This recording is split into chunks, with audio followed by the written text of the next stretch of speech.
В Благоево-Усогорске, Междуреченске Удровского района появятся новые модульные водоочистные сооружения. Замена старых конструкций проводится в рамках адресной инвестиционной программы в сфере холодного водоснабжения. Так, нынешним ВОЗ уже полвека, и на сегодня они сильно устарели. Первый в списке на модернизацию поселок Благоево. Здесь новое водоочистное сооружение появится в декабре 2021-го. Со стороны администрации района уже все готово для заключения договора на поставку оборудования, его монтаж и пусконаладочные работы. Модернизация обойдется почти в 11,5 миллионов рублей. У меня заместитель уехал уже на Благоево, у нас приехали, видимо, как раз в инвестпрограмме, он поехал смотреть где. У меня там находится 6 скважин, и поэтому мы ставим там очистительную станцию. Вода, в принципе, вода там неплохая, в отличие от других населенных пунктов.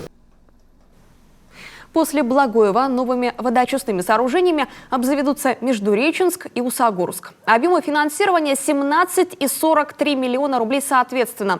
Сроки сдачи объектов 2021 и 2023 годы. Важность очень большая этого проекта. Дело в том, что еще в 2016 году было решение суда о принятии мер ресурсоснабжающей компании по обеспечению населения чистой питьевой водой. Не было финансовых источников, не было проектной документации.